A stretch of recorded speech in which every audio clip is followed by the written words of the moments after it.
गायत्री गीता।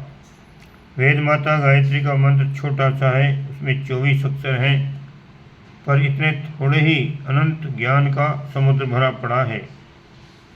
जो ज्ञान गायत्री के गर्भ में है वह इतना सर्वांगपूर्ण एवं परिमार्जित है कि मनुष्य यदि उसे भली प्रकार समझ ले और अपने जीवन में व्यवहार करे तो उससे लोक परलोक सब प्रकार से सुख शांतिमय बन सकते हैं। आध्यात्मिक और सांसारिक दोनों ही दृष्टिकोण से गायत्री का संदेश बहुत ही अर्थपूर्ण है।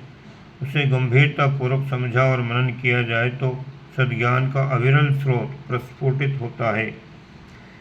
संक्षिप्त सा गायत्री मंत्रार्थ दिया जाता है, यही गायत्री गीता है। जिसको वेद न्यायकारी, सच्चिदानंद, सर्वेश्वर, समदर्शी, नियामक, प्रभु और निराकार कहते हैं, जो विश्व में आत्मा रूप से उस ब्रह्म के समस्त नामों में श्रेष्ठ नाम, पाप रहित, पवित्र और ध्यान करने योग्य है, वह ओम ही मुख्य नाम माना गया है। भावार्थ है, परमात्मा को प्राप्त करने और प्रसन्न करने का मार्ग उसके नियमों पर चलना है। वह निंदा स्तुति से प्रभावित नहीं होता, वरन कर्मों के अनुसार फल देता है। परमात्मा को सर्वत्र व्यापक समझकर गुप्त रूप से भी पाप नहीं करना चाहिए। प्राणियों की सेवा करना परमात्मा की ही पूजा करना है। परमात्मा को अपने अंतस में अनुभव करने से आत्मा पवित्र होती है और सत चैतन्यता तथा आनंद की अनुभूति होती है। दूसरा श्लोक है, भूर्वे प्राण इति ब्रुवन्ति मुनियो वेदांत पारम गता प्राण सर्वविचेतेन सुप्रसृतः सामान्य रूपेण च। अर्थात मुनि लोग प्राण को भू कहते हैं। ये प्राण समस्त प्राणियों में सामान्य रूप से फैला हुआ है। इससे सिद्ध है कि यहाँ सब समान हैं, अतएव सब मनुष्यों और प्राणियों को अपने समान ही देखना चाहिए। भावार्थ, अपने समान सबको कष्ट होता है, इसलिए किसी को सताना नहीं चाहिए।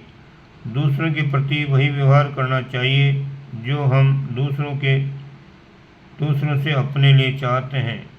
सब में समत्व की दृष्टि रखनी चाहिए। कुल, वंश, देश, जाति, समुदाय, स्त्री पुरुष आदि भेदों के कारण किसी को नीचा ऊंचा, छोटा बड़ा नहीं समझना चाहिए। उच्चता और नीचता का कारण तो भले बुरे कर्म ही हो सकते हैं। अगला श्लोक है, भुवर्नाशो लोके सकल विपदाम वै निगदितः कृतं कार्यं कर्तव्यमिति मनसा चास्य करणम। अर्थात संसार में समस्त दुखों का नाश ही भुव कहलाता है। कर्तव्य भावना से किया गया कार्य ही कर्म कहलाता है। परिणाम में सुख की अभिलाषा को छोड़कर जो कार्य करते हैं वे मनुष्य सदा प्रसन्न रहते हैं। भावार्थ, मनुष्य का अधिकार कार्य करना है, फल देने वाला ईश्वर है। अमुक वस्तु प्राप्त होने पर ही सुख माना जाए, ऐसा सोचने के बजाय ऐसा सोचना चाहिए कि कर्तव्य पालन ही हमारे लिए आनंद का सर्वोत्तम केंद्र है। जो अपने कर्तव्य कर्म को ही लक्ष्य मान लेता है वह कर्मयोगी हर घड़ी सुखी रहता है। जो इच्छित फल की आशा के लिए लटका रहता है उस तृष्णावान को सदा सत्कर्म करते रहना चाहिए। गीता के कर्मयोग का यही तत्व है। अगला श्लोक है, स्वरेशो वै शब्दो निगदति मनः स्थैर्यकरणं तथा सौख्यं स्वास्थ्यं ह्युपदिशति चित्तस्य चलतः। अर्थात स्वः ये शब्द मन की स्थिरता का निर्देश करता है। चंचल मन को ये सुस्थिर और स्वस्थ रखो, ये उपदेश देता है। सत्य में निमग्न रहो, ये कहता है। इस उपाय से संयमी पुरुष तीनों प्रकार की शांति को प्राप्त करते हैं।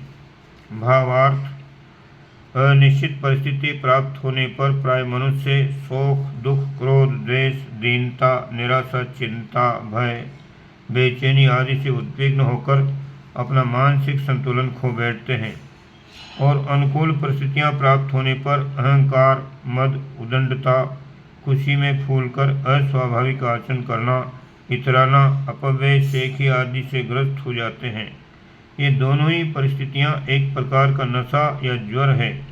ये विवेक को अंधा कर देते हैं, जिससे विचार और कार्यों की उचित श्रृंखला नष्ट भ्रष्ट हो जाती है और आदमी अंधा तथा बावला बन जाता है।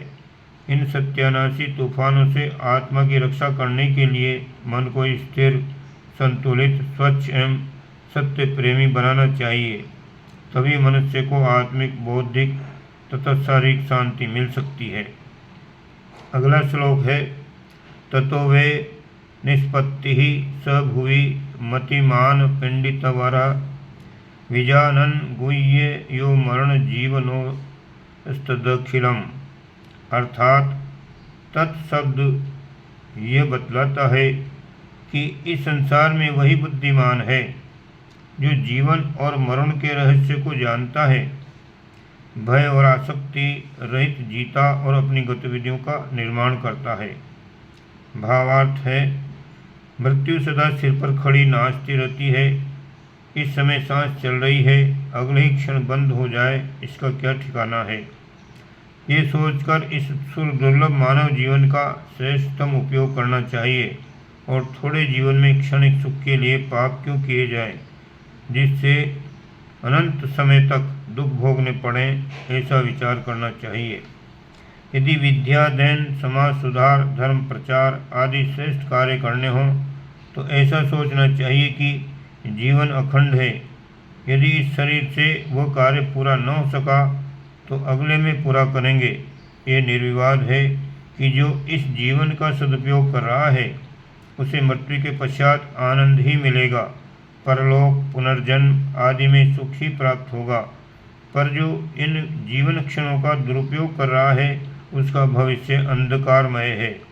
इसलिए जो बीत चुका है उसके लिए दुख न करते हुए बचे हुए शेष जीवन का सदुपयोग करना चाहिए। ओम शांति।